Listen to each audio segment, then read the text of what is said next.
بسم اللہ الرحمن الرحیم۔ السلام علیکم ورحمۃ اللہ وبرکاتہ۔ امید ہے کہ آپ سب خیریت سے ہوں گے۔ تو آج جو ہم نے نیا چیپٹر اسٹارٹ کرنا تھا، انسانی جسم اور اس کی کارکردگی، کہ انسانی جسم جو ہے وہ کون کون سے فرائض ادا کرتا ہے یا کس طرح اپنا کردار ادا کرتا ہے، اس کے حوالے سے یہاں ہم بات کریں گے آج کے اپنے لیکچر کے اندر۔ تو اس کے لیے جو سب سے پہلے انسانی جسم اور اس کی کارکردگی، اس کے بعد جس سے کہہ لیں کہ انسان کی ابتدا شروع ہوتی ہے یا بنتا ہے، تو وہ ہوتا ہے خلیہ۔ ہر جاندار شے کی ابتدا چھوٹے سے چھوٹے ذرے سے ہوتی ہے، اس ذرے کو خلیہ کہتے ہیں۔ اب دیکھیے، ہر جاندار شے کی ابتدا جو ہے وہ کس سے ہوتی ہے؟ خلیہ سے ہوتی ہے۔ خلیہ اس کا بیسیکلی بنیادی جزو ہے کہ جس سے انسانی جسم بنتا ہے یا تشکیل پاتا ہے، اور ہر چھوٹے سے چھوٹا ذرہ جو ہے اس میں شامل ہوتا ہے۔ تو خلیے کی ہم بات کر رہے تھے کہ ہر جاندار شے جو ہے وہ اس کی ابتدا خلیے سے ہوتی ہے، اور انسان جسم قدرت کا انمول عطیہ اور بے مثل شاہکار ہے، کہ جو سب سے حسین و جمیل جس چیز کو تخلیق کیا گیا وہ انسان ہے، انسان کی تخلیق ہے۔ تو ارشاد باری تعالیٰ ہے، تحقیق ہم نے انسان کو اس کی اچھی شکل میں پیدا کیا، کہ یہ سب سے بڑی اللہ تعالیٰ کی جو انسان پر کرم نوازی ہے، کہ وہ ہے کہ اللہ تعالیٰ نے انسان کو خوبصورت شکل میں کیا کیا؟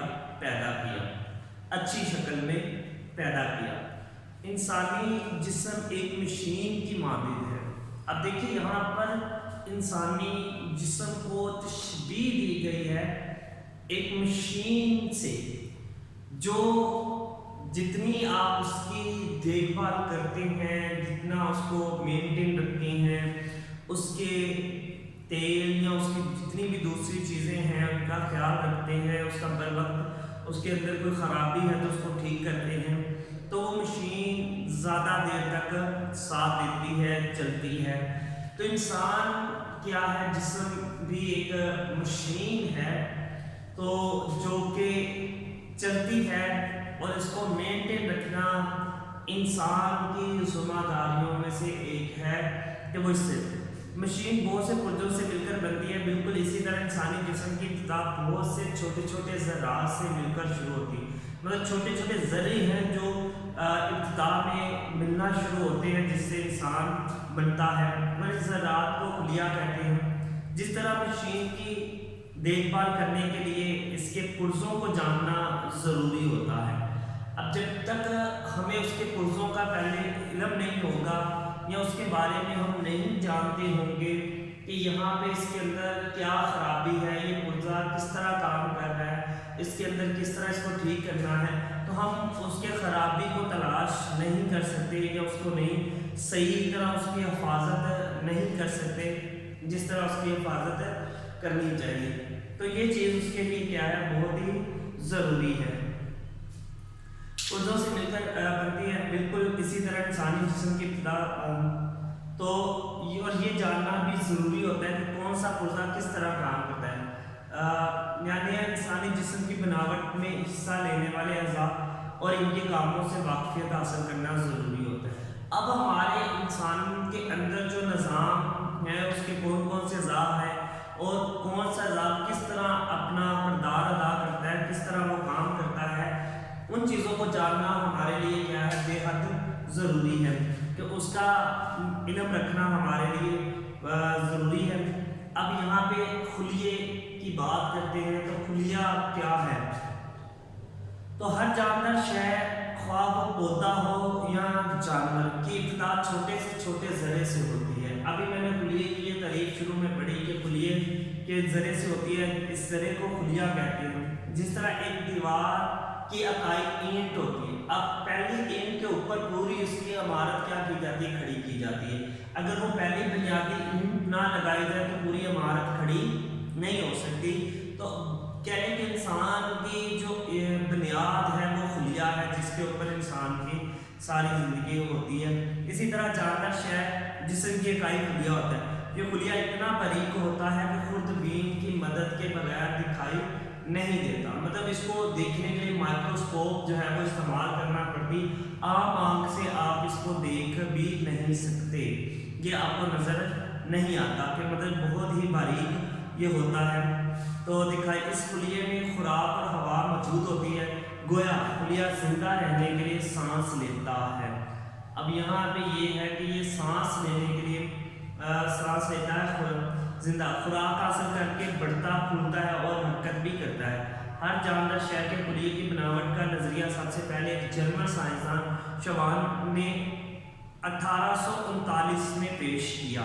یہ سب سے پہلے خلیے کا جو نظریہ تھا وہ کس نے پیش کیا اور یہ کب پیش کیا گیا تھا؟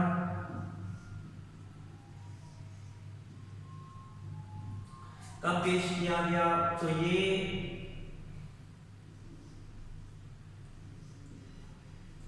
1839 میں پہلی دفعہ اس خلیے کے جو ہے اس کو کیا کیا گیا، پیش کیا گیا کہ خلیہ کیا ہے۔ 1839 میں اس کو پیش کیا۔ کچھ لوگوں کا خیال ہے کہ نظریہ رابرٹ ہاک نامی سائنسدان نے 1665، لیکن کچھ کہتے ہیں کہ اس کو جو سب سے پہلے پیش کرنے والے وہ ہے 1665 کے اندر اس کو کیا کیا گیا تھا، پیش کیا گیا تھا۔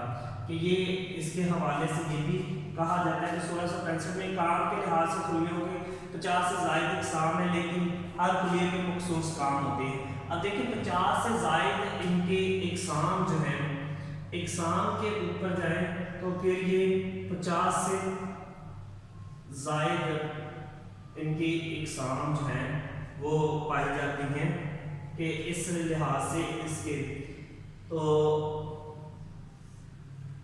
لیکن کام ہر خلیے کا ایک الگ الگ اپنا اپنا کام ہے جس کے مطابق وہ انجام دیتا ہے۔ تو مخصوص یہاں پہ خلیے کی ساخت، سب سے پہلے ہم اس کی اب ساخت کے حوالے سے بات کریں گے کہ خلیے کی ساخت کیسی ہوتی ہے۔ تو ساخت اگر اس کے ڈائیگرام جو ہے تو ساخت شکل خلیے شکل اور جسامت میں مختلف ہوتے ہیں، ان میں بعض مستطیل اور بعض گول، بعض مضبوط شکل کے نظر آتے ہیں اور کچھ خلیے باریک دھاگوں کی طرح نموترے ہوتے ہیں، مطلب جس طرح دھاگے اس طرح ہوتے ہیں لٹکے ہوئے، اس طرح یہ بات جو ہے وہ اس طرح کے نموترے شکل کے ہوتے ہیں۔ تو اگر برقی خوردبین الیکٹرونک مائکروسکوپ کے ذریعے خلیے کا مشاہدہ کیا جائے تو اس کے متجزا حصے نظر آتے ہیں۔ اب جن حصوں میں اس کو تقسیم کیا گیا، خلیے کو بیسیکلی 4 حصوں میں تقسیم کیا گیا ہے۔ تو خلیے کی 4 حصوں میں تقسیم ہے، جو کہ یہاں پہ اس سے جو ہے یہ اس کی تقسیم کے ہیں کہ 4 حصوں میں اس کو تقسیم کیا جاتا ہے، اور 4 خلیے وہ کون سے؟ دیوار خلیہ ہے، مادہ حیات ہے، مرکزہ یا مغز خلیہ ہے، ہوا کا بلبلہ یا خلا خلیہ ہے۔ یہ 4 اس کی تقسیم کے حوالے سے خلیے کے اوپر جو بات کی جاتی ہے کہ 4 حصوں میں اس کو تقسیم کیا گیا خلیے کو، اور یہ 4 اقسام کے اندر اس کو حصوں میں۔ تو سب سے پہلے دیوار خلیہ کیا ہے؟ دیوار خلیہ جو ہے یہ خلیے کی بیرونی سطح ہوتی ہے۔ بیرونی مطلب بیرونی کس کو کہتے ہیں؟ باہر والی جو ہوتی ہے، اندرونی اندر والی۔ یہ سطح شفاف جلی کی مانند، مطلب بالکل صاف ستھری جلی جو ہے اس کی مانند ہوتی ہے۔ اس جلی کے اندر مادہ حیات لپٹا، مطلب اس کو زندگی دینے والا مادہ حیات لپٹا ہوتا ہے، اسے دیوار خلیہ کہتے ہیں۔ کہ یہ دیوار خلیہ جو حیات، اس کے بعد آ جاتا ہے مادہ حیات۔ تو مادہ حیات نمبر 2 پہ ہے، ہر خلیے کے اندر نیم ٹھوس لیسدار مادہ ہوتا ہے جسے مادہ حیات کہتے ہیں، کہ مطلب زندگی دینے والا جو مادہ ہے، اس مادے سے جسم کے مختلف اعضاء مثلا ہڈیاں، عضلات، دل، دماغ، جگر، مطلب یہ اب مادہ حیات کی بدولت جو ہے یہ آگے کون کون سی چیزیں اس سے بنتی ہیں، تو ان میں اگر دیکھا جائے تو اس میں جو چیزیں بنتی ہیں، عضلات جو ہیں وہ ہے بنتے دل، دماغ اور جگر۔ جگر اس کے اندر جو ہے یہ چیزیں اپنی پایا تکمیل کو پہنچتی ہیں، بنتے ہیں۔ اس کے بعد نمبر 3 پہ آ جاتا ہے مرکزہ یا مغز خلیہ۔ اب مغز خلیہ یہ مادہ حیات سے قدرے زیادہ ٹھوس ہوتا ہے، یہ اب اس سے زیادہ ٹھوس جو ہے وہ یہ ہوگا، کس سے؟ مادہ حیات سے یہ ٹھوس ہوتا ہے۔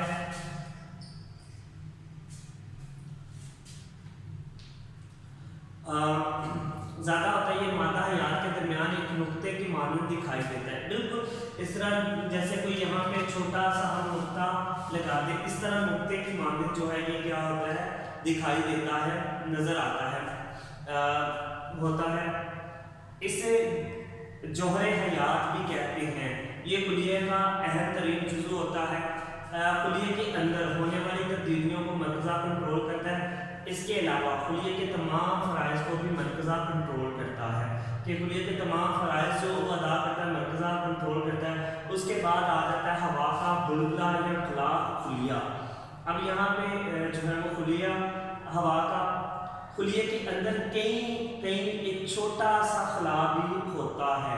خلا مطلب ان کے درمیان کوئی خالی جگہ جو ہے وہ آ جاتا ہے، گیپ آ جاتا ہے، جسے خلا خلیہ کہتے ہیں، کہ اس کو ہم پانی کا بلبلہ، ہوا کا بلبلہ، پانی کا نہیں ہوا کا بلبلہ اور خلا خلیہ کہتے ہیں، جو کہ بعض خلیوں کے درمیان جب فرق آ جاتا ہے، گیپ آ جاتا ہے، تو اس کو ہم ہوا کا بلبلہ یا خلا خلیہ کہتے ہیں، اس خالی جگہ کو۔ تو یہاں تک آج ہم نے جو اپنا انسانی جسم کی کارکردگی خلیہ اور اس کے حوالے سے کیا کی بات کی، تو انشاءاللہ کل ہم خلیے کی اقسام جو ہے وہ اگلے لیکچر میں پڑھیں گے، اس پہ بات کریں گے۔ تو یہ آج ہمارا یہاں تک تھا، صرف اس کے حوالے سے بات کرنی۔ انشاءاللہ کل اگلے لیکچر کے ساتھ حاضر ہوں گے، تب تک اللہ تعالیٰ آپ کا حامی ناصر ہو۔ اللہ حافظ۔